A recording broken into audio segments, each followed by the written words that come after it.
Harder. Yeah, let's go, y'all, man. Feel me? Back with another video. This is a video about nonstop. It's called Most Underrated Players in NBA History. Let's get straight to it. Feel me? You already see Scottie Pippen on a little screen or whatever. Yeah, let's get to it, y'all. Alright. They were the superstars of doing the dirty work, the glue guys, the players whose impact on the court wasn't necessarily showcased in the box score or with individual accolades, yet they were instrumental in their team's success. Some of these players were underrated their whole careers, while some were legitimate superstars but are now almost forgotten. Here are the most underrated players in NBA history. Starting with the first great NBA center, whose legacy rarely gets appreciated anymore. No, we're not talking about Wilt Chamberlain or Bill Russell, but the guy who preceded them from the time the Lakers still played in Minneapolis. Of course, we're talking about George Mikan, the first I ain't gonna lie, gang. Who the hell is this nigga? Superstar in NBA history, and I don't know who he is. The most impactful player ever. Today, the NBA is one of the most famous sports league in the world. Who is George Mikan, bro? Actually, I think I heard the name before. Hold on. I didn't grow up around this time, so I don't really know who this guy is. I'm not gonna lie. George Mikan. Okay. Name Mr. Basketball is an American professional basketball player for the Chicago American Gears. Really? Okay. Okay. Tough. Okay, Mr. Basketball, do you think that? Give credit to guys like Russell, Chamberlain, and Oscar Robertson for pushing the NBA forward. After them, Bird and Magic get credit for saving the NBA in the 80s, and Jordan for making the NBA the global phenomenon it is today. But maybe none of that would be possible without Mikan. In the late 40s and early 50s, a 6'10" center was by far the best and most popular basketball player in the world, and the NBA used to send him to different cities days before the game to promote the sport. Because of Mikan's dominance, the NBA widened the lane from 6 to 12 feet, instituted goaltending, and most importantly, implemented the 24-second shot clock in 1954. Before this rule, teams would often stall the game as much as possible, so Mikan wouldn't get the ball, which resulted in games finishing 19-18, the lowest score in NBA history. Mikan won 7 championships in his first 8 seasons, leading the league in scoring 5. Wait, put that back on the 19-18, the lowest score in NBA history. Mikan won 7 championships in his first 8 seasons. What? He went 7-0? That's kind of crazy. Mr. Basketball doing this thing. That's crazy. Scoring 5 times. Every center that ever came through the NBA has practiced the Mikan drill at some point. Very simple drill. Oh, that's where you get the name from, the Mikan drill.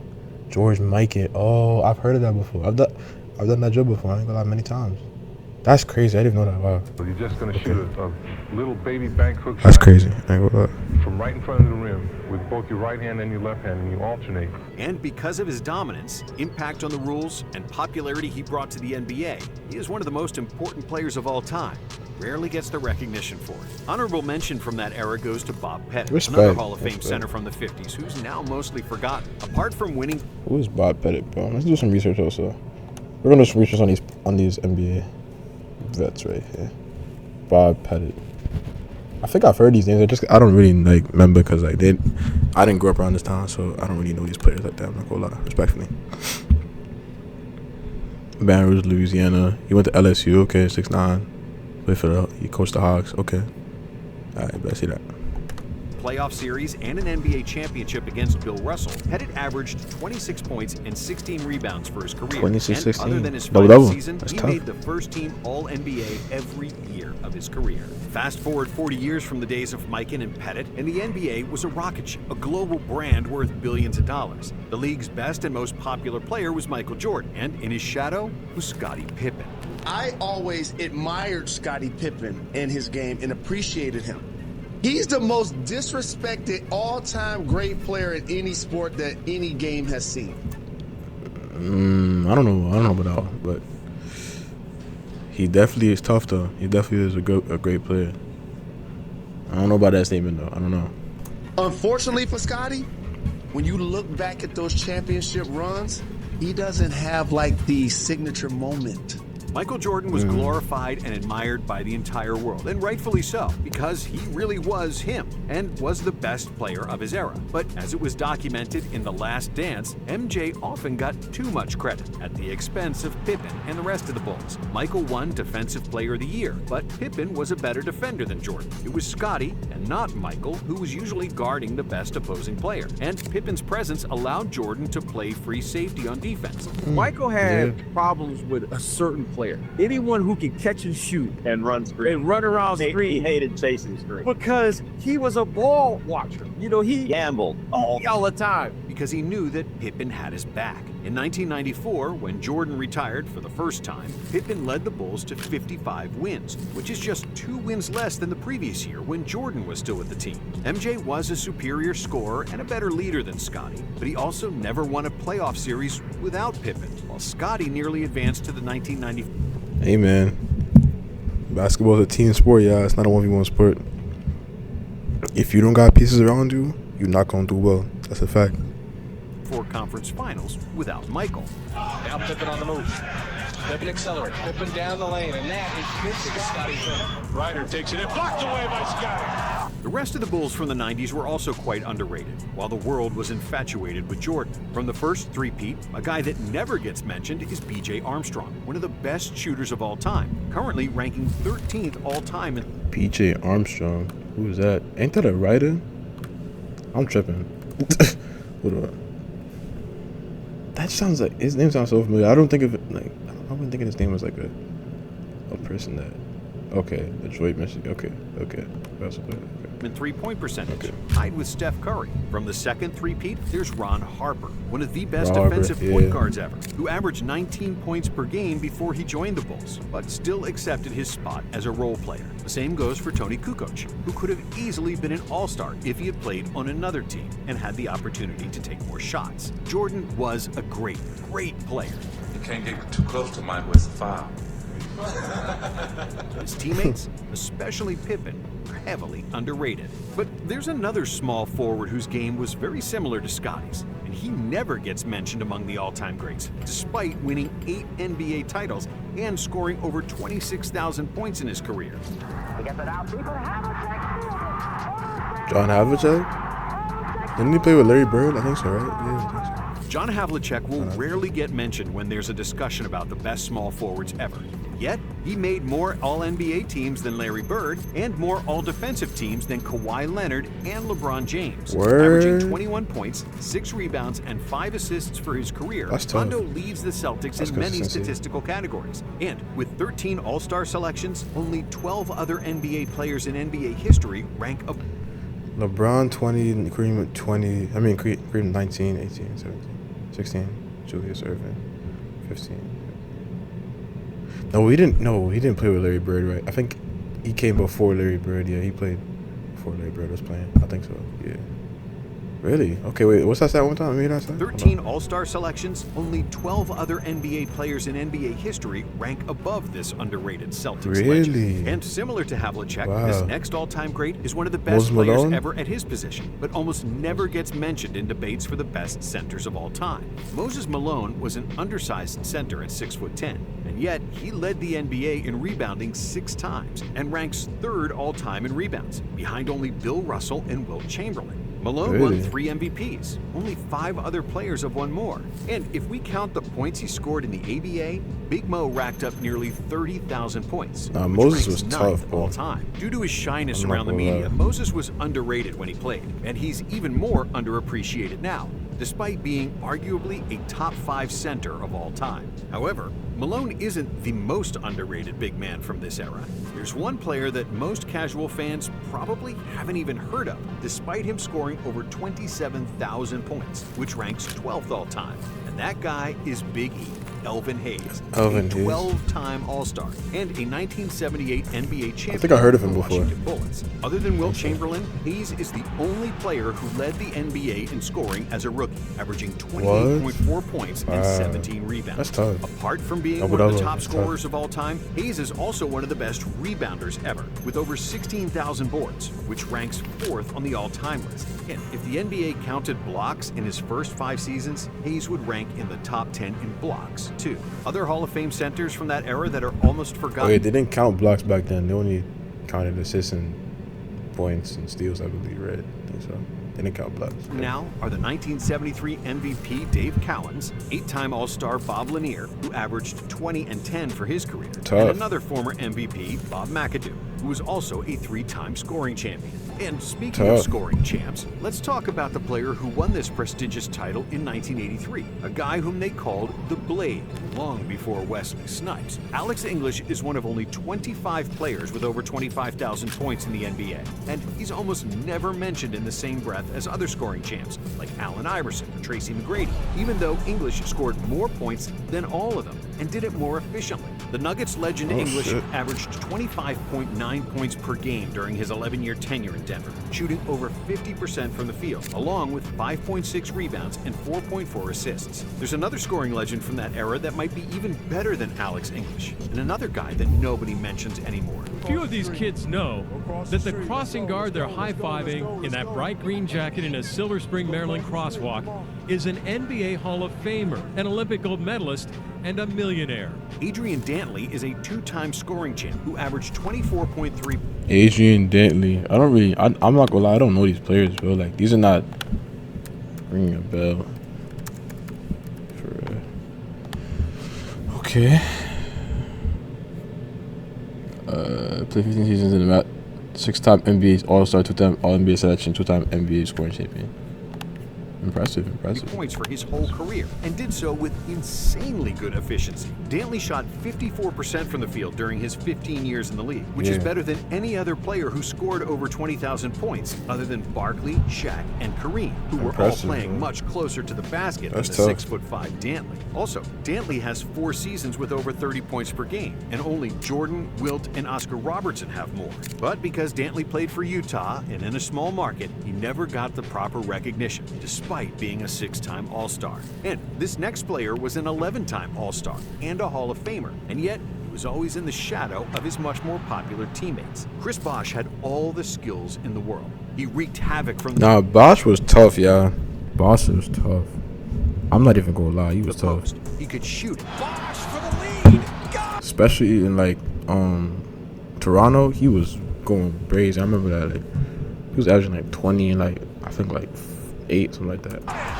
He was a strong and mobile defender, and he was pretty efficient too. When he was the first option in Toronto, CB averaged 23 points and 10 rebounds. Yeah, see, I was almost right, 23 and 10. Between 2005 and 2010, establishing himself as the premier power forward when it was one of the deepest positions in the NBA. And then Bosh became part of the Miami Heat's Big Three, and he was the one who had to sacrifice the most. Taking a backseat to LeBron and D-Wade, Bosh's numbers declined. His role in Miami's 2 championships was undeniable. After the loss in the 2011 finals, Bosh moved to center and became one of the first stretch 5s in the league, redefining the center position forever. I'm telling you, one of the first stretch bigs, bro.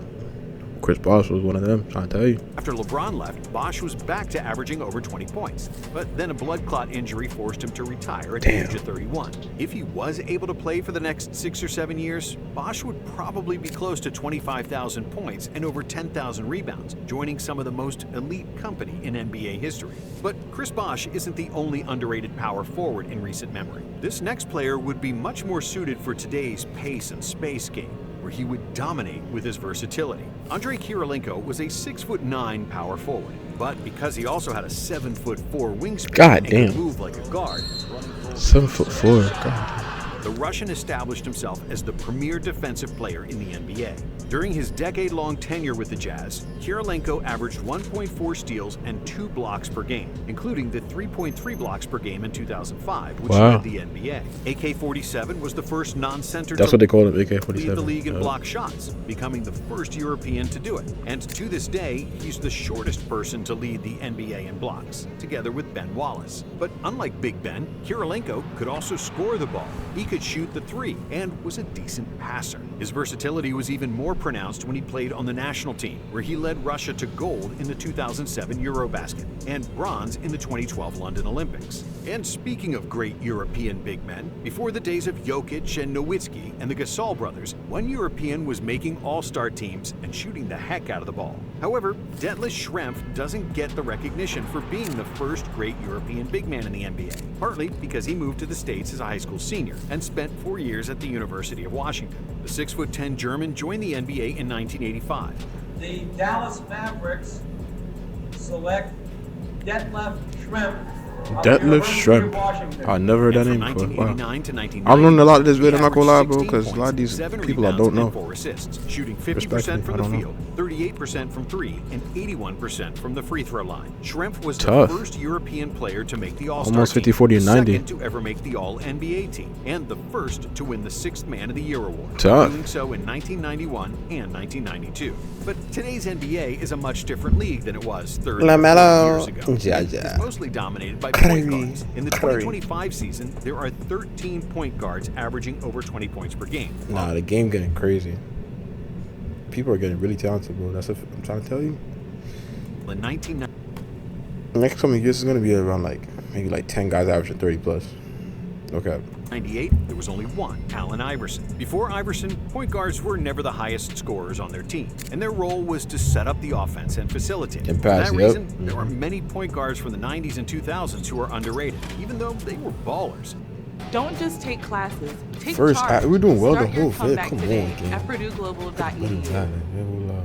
Andre Miller was nicknamed the Professor because he was taking people to school on a nightly basis with his fundamentally sound and yet very deep bag of tricks. Miller led the NBA in assists in 2002, and between 2000 and 2013, he averaged 14 points and 7 dimes per game, which doesn't sound like much today. If you watched Miller play, you could always count on at least one highlight every night. A player of similar ilk was Sam Cassell, who averaged 18 points and 6.5 assists per game between 1995 and 2006. That's so Cassell ran the offense like a tight ship, and his leadership was instrumental on 3 championship teams. Mark Jackson also deserves to be mentioned, and even though he averaged less than 10 points per game in his career, he's one of only 7 people with over 10,000 assists in the NBA. Another point guard, who's still currently playing, is also not known for his scoring, and he's a poster boy for a really, really good all-around player that's likely not going to end up in the Hall of Fame. Kyle Lowry is a 6-time All-Star, an NBA champion, and an Olympic gold medalist. But when there's a discussion about the best point guards of this millennium, his name rarely gets mentioned. Lowry's reputation took a hit during the LeBronto era, when James was routinely whooping the Raptors, with Lowry having a couple of bad shooting series. But overall in his career, Kyle has been an extremely clutch player. Who was this, Fat Butt Larry? Fat Butt Lowry? Especially during the 2018 playoffs and the 2019 championship run. Other than Chris Paul, Lowry is probably the best defensive player at 6 feet or less, always ready to draw a charge and make plays that don't show up in the box score. Another borderline Hall of Famer has a career very similar to Lowry, with 4 All-Star appearances and 2 All-NBA selections, and 1 NBA title. His nickname was the Matrix. Sean Marion was one of the... They should nickname him worst jumper of all time. I'm trolling. He was tough. I'm trolling. The first 3-and-D players in modern NBA history. During his 9-year tenure with the Suns, Marion averaged 18 points, 10 rebounds, 2 steals, and 1.4 blocks per game, routinely guarding the best opposing player and hitting timely shots. Marion is just one of 16 players in NBA history with at least 10,000 rebounds, 1,000 blocks, and 17,000 points. And he's the only one on that list who's not a Hall of Famer. And do you know how many players have scored over 20,000 points in their career but are still not in the Hall of Fame? There are only 4. LaMarcus Aldridge, Joe Johnson, Tom Chambers, and Antoine Jamison. Aldridge was a mid-range artist who made 5 All-NBA teams, but he only made 1 conference finals. Because of that, he was never mentioned amongst the NBA elite. A similar story is with Joe Johnson, who made 7 All-Star teams. But Joe's one of the most clutchest players in the NBA, in NBA history, right above. Never made the conference finals, even though he's one of the best isolation scorers of all time.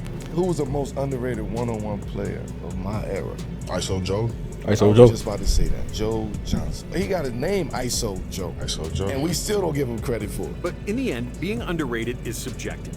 And for some people, certain players will feel more underrated than others. So we got to give a mention to a couple legends in the post like Al Jefferson and Zach Randolph, defensive guards from the 80s like Mookie Blaylock and Alvin Robertson, three-point marksmen such as Jeff Hornacek, Glenn Rice, and Dale Ellis, and Swiss Army knives like Doug Christie, Cedric Maxwell, and Shane Battier.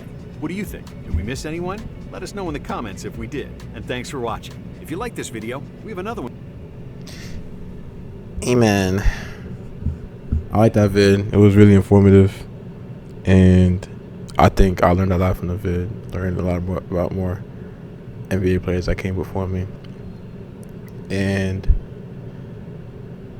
their impact will always be left on the NBA. All the players that were in the video. Respect to all of them, man. Respect. Ain't gonna lie. Respect. But yeah, great video, y'all. And I'm gonna see y'all next vid. Bye bye.